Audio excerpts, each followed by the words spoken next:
కోనసీమ జిల్లా ద్రాక్షారామ భీమేశ్వర స్వామి ఆలయంలో కపిలేశ్వర లింగం ధ్వంసం ఘటనపై పోలీసులు దర్యాప్తు వేగవంతం చేశారు. 6 బృందాలతో గాలింపు చేపట్టి తోటపేటకు చెందిన 38 ఏళ్ల యువకుడిని అదుపులోకి తీసుకున్నారు.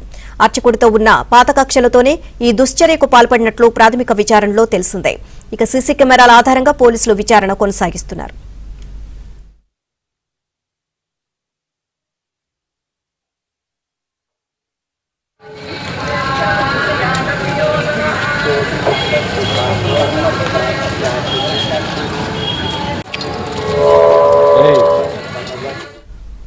ఇదే అంశానికి సంబంధించి మరిన్ని అప్డేట్స్ మా కరెస్పాండెంట్ అప్పారావుని అడిగి తెలుసుకుందాం. అప్పారావు, శివలింగం ధ్వంసంకి సంబంధించి పోలీసుల విచారణ ఏ విధంగా కొనసాగుతోంది? నీలిమ ప్రముఖ పుణ్యక్షేత్రమైన ద్రాక్షారామ ఆలయంలో వెనుకనున్న పుష్కరిణిలో శివాలయాన్ని ధ్వంసం చేసిన ఘటనలో పోలీసులు విచారణ వేగవంతం చేశారు. 6 ప్రత్యేక బృందాలను ఏర్పాటు చేసి మొత్తం జల్లెడ పెట్టారు. అందులో భాగంగా కీలకమైన ఆధారాలను రాబట్టారు. ప్రధానంగా ఆలయం వెనుకనున్న సీసీటీవీ ఫుటేజ్ లో నిందితుడి ఆనవాళ్లను పోలీసులు గుర్తించారు. అతను స్థానికంగా ఉన్న శ్రీనివాసరావు వ్యక్తిగా గుర్తించి ఆరా తీయగా శివలింగాన్ని ధ్వంసం చేసింది ఇతరులని పోలీసులు పక్కాగా నిర్ధారించారు. ప్రధానంగా సీసీ ఫుటేజ్ లో ఏదైతే దుర్ఘటన జరిగిన రోజు తెల్లవారుజామున 1:25 మధ్య సమయంలో బైకుని ఆపి అందులోంచి ఒక సంచిని నిందితుడు తీసుకెళ్లాడు.